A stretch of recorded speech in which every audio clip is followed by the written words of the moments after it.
Sunday the 24th of November. Yeah. It's 9:30. We're in Richmond Park, as we do on a Sunday morning. It's 8 days since the TMS Challenge finished in Singapore. I flew back the following day on the Sunday, 7 days ago, and you flew in 2 days ago on Friday morning. Yep. We all know what happened on that fateful first day of the cycle ride. What was that? Somebody fell off his bike. I know him. Yeah, so do we. So do a lot of other people. But not putting that to one side, it just happened to change the focus of the challenge in the sense of what could be achieved, how the team came together to try and make things happen in a different way, to give you time to reconnect. But you've had 7 days to think about what you did achieve and how the challenge went. What are your thoughts?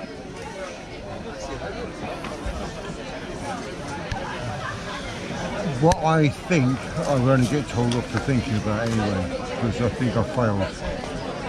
I didn't manage to do it. You know, I'd love to have been able to do the 100 miles a day, but it was doomed from day one. Thinking about it now, the bikes we had were tucked in. Get on my bike this morning. Straight off, first time I've been on my bike this morning. What a difference. You know, the bikes we had are normal sort of everyday kiddies mountain bikes as far as I'm concerned.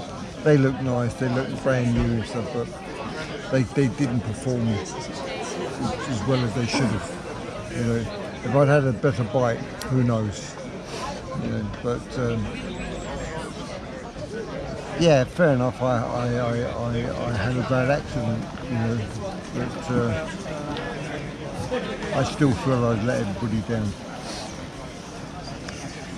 Okay, you had the accident. It stopped you from cycling for 2 days, but only 2 days. You were back on your bike on day 3. We had to change the daily route. We didn't go inland as far as we thought we might have done, but we were still doing a lot of cycling each day. I'd love to have done the Cameron Heights, but the Cameron Heights, regardless of what bike you were on, regardless of whether you had an accident or not, it wasn't possible. No. I think that if you hadn't had the accident, we would have gone inland earlier. We'd have gone up into the hills earlier. You had a taste of the hills as we came across the border from Thailand into Malaysia. The rain stopped you from cycling that particular mountain. But you had a taste for what was there, and that actual ridge continued all the way down near enough the backbone of Malaysia. So if that opportunity had been there to stay inland, we would have done it. But two issues. One was you had your accident, and the second thing's, by the sounds of it, the bikes weren't up to it. No, the gearing wasn't right. No. The brakes, the whole chemistry of the bikes wouldn't have done the job or allowed you to do the job. It'd been a good bike for a 16-year-old. Yeah. You know, but they weren't touring bikes. They're just ordinary kiddies mountain bikes for messing about with. You know, they look nice when they're new, but they weren't up to standard. Okay. So I'm not making excuses. No. Really, that sort of ride we just done would have been better off on a road bike. Yeah. Because we didn't do any off-road. No. There was a little bit of track work down by the sea, yeah. but really, in the matter of kilometres, it was probably no more than 50 kilometres throughout the whole cycle ride. Yeah. But, so those are the negatives. The positives still are that you achieved a very strong mileage. I think you probably achieved something around 600 miles during the course of the challenge. Taking into account the fact that you weren't up to speed for really the first 4 days, right? The fact, I know you did cycle days 3 and 4, but they weren't distances. day 6, I think it was, the Cameron Highlands, you couldn't cycle at all, really, No, that was because it was just that was a suicide. joke. It was Yeah. so busy. So I've the- never seen roads so busy in all my life. You only actually had probably 7 days of cycling, proper cycling, out of the 12 that were available, or the 11 that were available. So considering all that, you still did very, very well. And you've got to put that into perspective and understand that, you know, with everything that was thrown against you, you still achieved a tremendous amount of cycling. And I think also that taking into account what you have achieved over the 9 years that you've been doing this, you have to have one that isn't going to do what you expect it to do, right? All the others you have accomplished what you set out to accomplish. This one, the rule book got changed on day 1. Yeah, and that's it. That's what had to happen. Looking back on it, it was still an incredible experience to go and do. Oh yeah.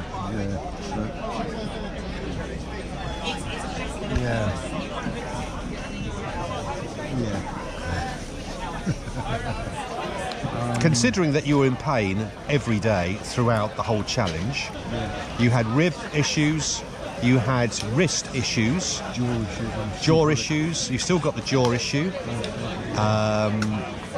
so you may have a fracture in the jaw. You've got a sprain probably on your left wrist.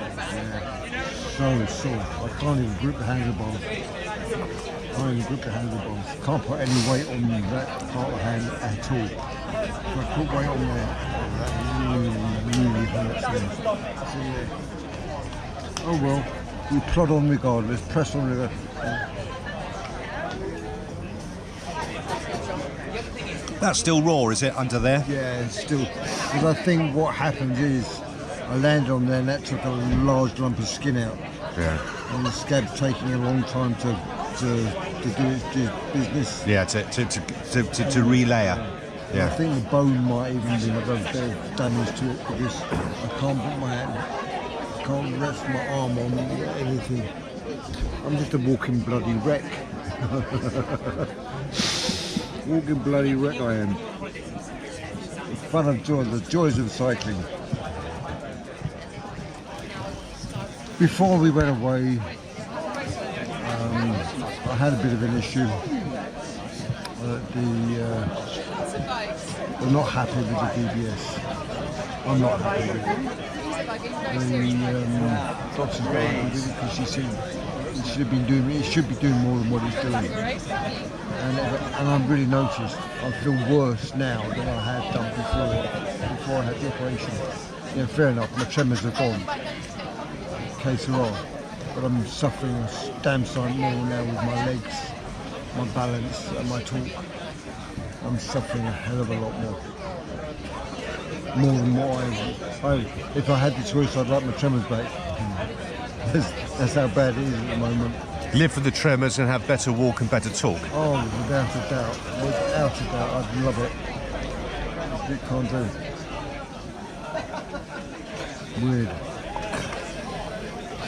Very strange.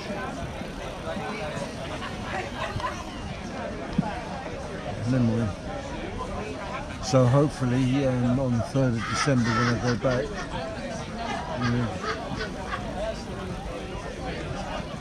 I think it's very difficult for her to adjust it because she doesn't know what I'm like, she doesn't know what I can do, she doesn't know how I'm adjusting to it. She may see me for a couple of hours. It takes more than a couple of hours for it to sort of, once you've been tweeted up a little bit, it doesn't happen straight away. It takes a couple of days before the momentum picks up and there's some form of stability within the programming. Yeah. Because when I walk out there I feel fine, but then it gradually builds up again and gradually builds up But this morning, your speech has been perfect. There's been no hesitation, there's been no slurring. You've said all you wanted to say very clearly and coherently. So perhaps what you've been experiencing over the last couple of weeks has been down to fatigue and also the possibility that the accidents... You might feel you might feel that it's working. My speech is fine, but I don't. You might hear everything's fine, but the way I'm talking, how it feels while I'm talking, is so much worse. You know, it feels like my tongue is swollen. I'm really having to concentrate on my words. And it feels like I need to take a big deep breath after every word I say. I don't know, it feels strange. I've never felt like it before. Never had that symptom before. Okay. Hopefully she knows what she's doing. Yeah, well, she does know what she's doing. She's obviously, if anybody understands the chemistry that goes into DBS, she does. And it's just a case of how she can get into your brain to understand how to stimulate it in the right way. I can't even get into my brain. Okay. Well, yes, but she has to get into it in a different way to the way that you want to get into it. And she has a more detached viewpoint on this.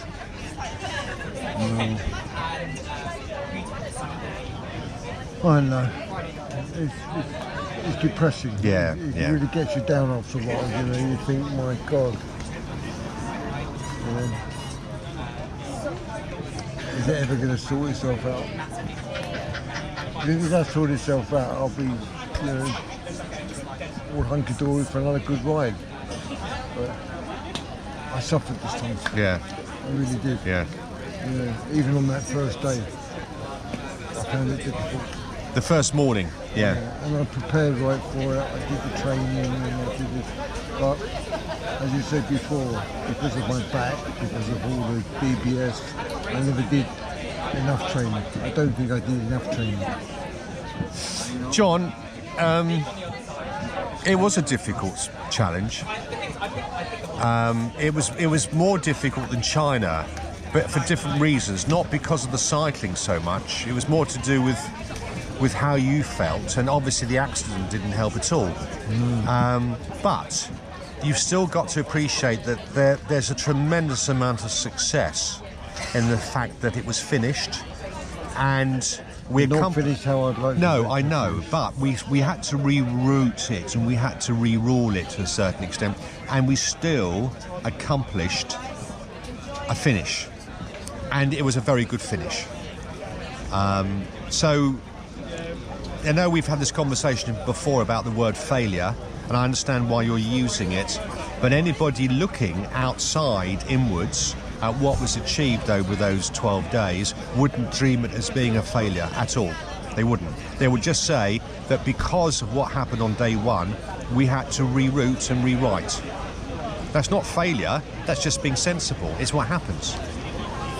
It could have been a darn sight worse. You could have come off that bike and broken a bone, which have written off the rest of the challenge completely. It didn't. So from that point of view, it was a success. And I understand that you're not feeling on top of the world at the moment, and there's other issues which need to be focused on. But taking all that into account, it was an incredible accomplishment.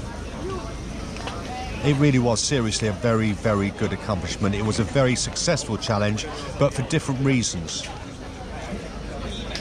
And you dug very deep to make that happen because you were in a lot of pain, and you still continued to do those miles each day, and under duress with a very heavily bruised and possibly fractured rib cage, and a lot of damage done to your left wrist, and obviously you had the other issues, the facial issues and so on to deal with. So overall you were incredibly strong to do what you did. So I've got to look at it and say it was a complete success, but for different reasons. Reasons we didn't want. Yeah, exactly. But that's what happens. And you look at anybody achieving a completion to a challenge, no matter what that challenge is, it may be completed differently to the way that you set it out to be and what was planned to be. The fact is, it was finished. That is a success. The bottom line is, it finished. Okay, mate, so onwards and upwards. We'll plan the next one. Let's get this sorted out. Yeah. This has to be sorted out a lot more. Yeah. Well, over the next 3 to 6 months, hopefully that will be tuned. Hopefully, because I don't want to stop yet. No.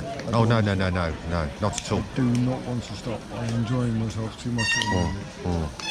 Oh, gosh, there's so much more to achieve. So much more. Thanks, John. Cheers, mate.